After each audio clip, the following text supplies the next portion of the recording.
예, 오늘 제목은 성찬의 의미에 대하여 고린도전서 11장 23절에서 26절 말씀을 가지고 함께 나눠보도록 하겠습니다.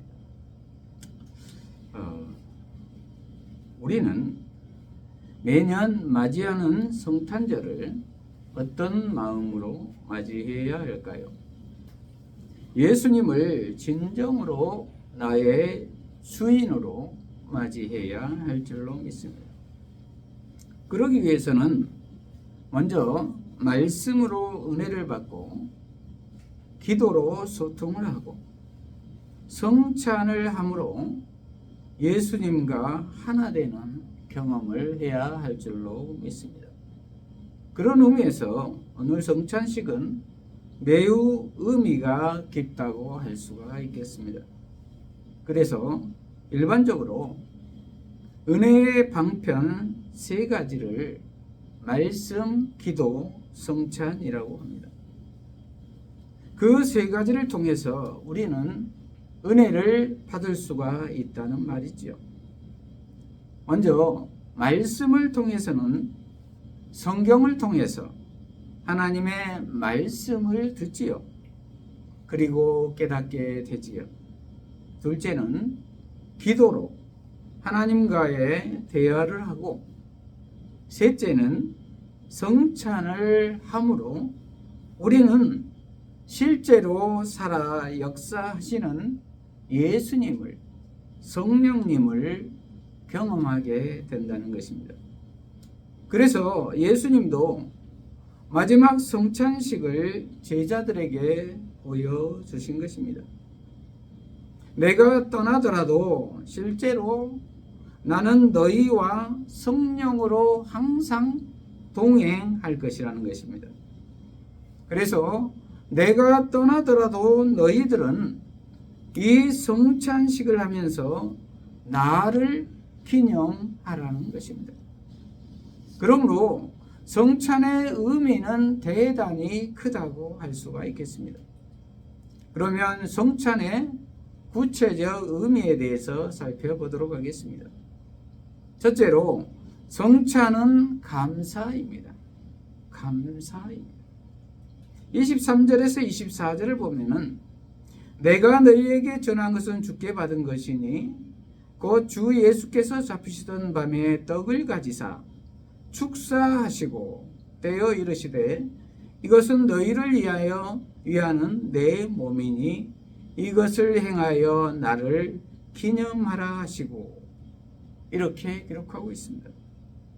여기에서 떡을 가지사 그랬는데 떡은 예수님의 몸입니다.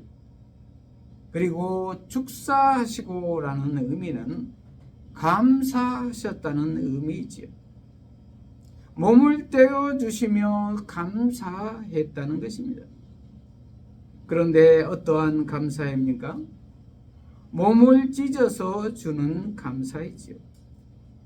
자신이 져야 할 죽음의 십자가의 사역을 하나님께 감사하고 있다는 것입니다. 고난의 십자가, 이제 조금 있으면 잡히셔서 죽어야 할 것을 감사하고 있는 것입니다. 그런데 어떻게 자신이 곧 죽는데 이렇게 감사할 수가 있겠습니까? 우리로서는 상상도 할 수 없는 감사이지. 우리 같으면 오히려 원망을 하고 불평할지도 모릅니다. 그렇게 하나님의 뜻대로 살고 복음을 전하는 삶을 살았는데 그 결과가 죽음이라니요. 그것도 아주 극형인 십자가형이라니요. 이렇게 울부짖었을지도 모릅니다. 그런데 예수님은 그 마지막 성찬을 하시면서 자신의 몸을 친히 주시면서 감사하고 있다는 것입니다. 왜 그랬을까요? 그것은 하나님의 뜻이 이루어지기 때문에 감사하고 있는 것입니다.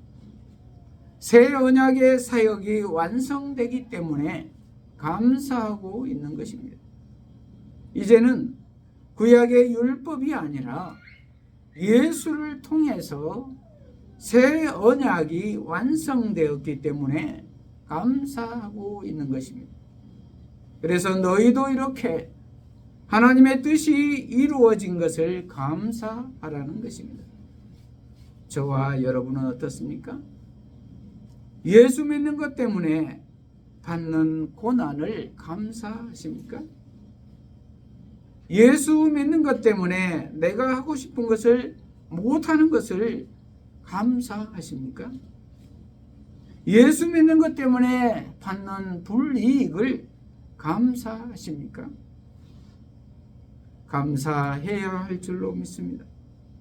아무리 어려움이 있더라도 그럼에도 불구하고 심지어 죽음이 우리 앞에 온다고 하더라도 우리는 예수님처럼 감사해야 할 줄로 믿습니다. 왜냐하면 거기에 영원한 생명이 있기 때문입니다. 둘째로 성찬은 연합과 친교입니다. 연합과 친교. 25절을 보면은 식후에 또한 그와 같이 잔을 가지시고 이르시되 이 잔은 내 피로 세운 새 언약이니 이것을 행하여 마실 때마다 나를 기념하라 하셨으니 이렇게 기록하고 있습니다. 여기에서 잔에 든 포도주는 예수님의 피입니다. 예수님이 몸과 피를 우리에게 주신 것이지요. 그것은 생명을 주셨다는 것입니다. 그 피는 새 언약의 피라는 것입니다. 새 언약의 피라는 말은 이제는 구약의 율법으로 구원을 약속받는 것이 아니라 예수님의 피로 말미암아 구원을 약속받는다는 것입니다. 우리의 행위로 말미암는 구원이 아니라 예수님을 믿는 믿음으로 얻는 구원이라는 것입니다. 그것을 기념하라는 것입니다. 주님이 친히 제정하신 성례식입니다. 그러면 어떻게 기억할까요? 먼저는 예수님과 내가 하나가 되는 것입니다. 그러려면 예수님의 살과 피를 먹어야 한다는 것입니다. 그리고 예수님과 동일체가 되어야 한다는 말입니다. 그래서 예수님처럼이 아니라 예수로 살아가야 한다는 말입니다. 그래서 요한복음 6장 53절에서 54절을 보면은 너희가 인자의 살을 먹지 않고 인자의 피를 마시지 않으면 너희 안에 생명이 없다. 내 살을 먹고 내 피를 마시는 자는 영생을 가졌고 내가 마지막 날에 그를 다시 살릴 것이다. 내 살은 참된 양식이며 내 피는 참된 음료이다. 내 살을 먹고 내 피를 마시는 자는 내 안에 있고 나도 그 사람 안에 있다. 살아계신 아버지께서 나를 보내셨고 내가 아버지로 인해서 사는 것 같이 나를 먹는 그 사람도 나를 인해서 살 것이다. 이것은 하늘에서 내려온 빵이니 조상들이 먹고 죽은 것과 같지 아니하니 이 빵을 먹는 자는 영원히 살 것이다. 이렇게 말씀하고 있습니다. 그러므로 우리는 이 성찬식을 통하여 예수님의 살과 피를 먹음으로 예수님과 온전히 한 몸이 되어야 할 것입니다. 그리고 성도 간 연합과 친교가 있어야 한다는 말입니다. 성도 간 예수 안에서 서로 사랑으로 하나가 되고 교제가 있어야 한다는 말입니다. 각자 따로 놀아서는 안 된다는 것입니다. 예수님 안에서 예수님이 머리 되시고 우리는 각 지체로서 서로 상합하여 연합되어야 한다는 말입니다. 머리와 손과 발이 각자 따로 놀면 어떻게 되겠습니까? 교회의 공동체성을 일깨워 주신 것입니다. 그러므로 성찬은 먼저는 예수님과 한 몸이 되어야 하고 나중은 성도들 간 서로 사랑의 교제가 있어야 한다는 것입니다. 연합되어야 한다는 말입니다. 셋째로 성찬은 전도입니다. 전도. 26절을 보면은 너희가 이 떡을 먹으며 이 잔을 마실 때마다 주의 죽으심을 그가 오실 때까지 전하는 것이니라. 이렇게 기록하고 있습니다. 그러므로 우리는 주의 죽으심을 주님 오실 때까지 전해야 한다는 것입니다. 그리고 주님의 재림을 소망하며 그의 죽으심과 부활을 전해야 한다는 말입니다. 그래서 마태복음 28장 19절에서 20절에 보면은 예수님은 그러므로 너희는 가서 모든 민족으로 제자를 삼아 아버지와 아들과 성령의 이름으로 세례를 베풀고 내가 너희에게 분부한 모든 것을 가르쳐 지키게 하라. 볼지어다 내가 세상 끝날까지 너희와 항상 함께 있으리라 하시니라. 이렇게 기록하고 있습니다. 말씀을 마무리합니다. 오늘 성탄절을 맞이하여 성찬을 대하면서 우리는 첫째는 감사해야 할 것입니다.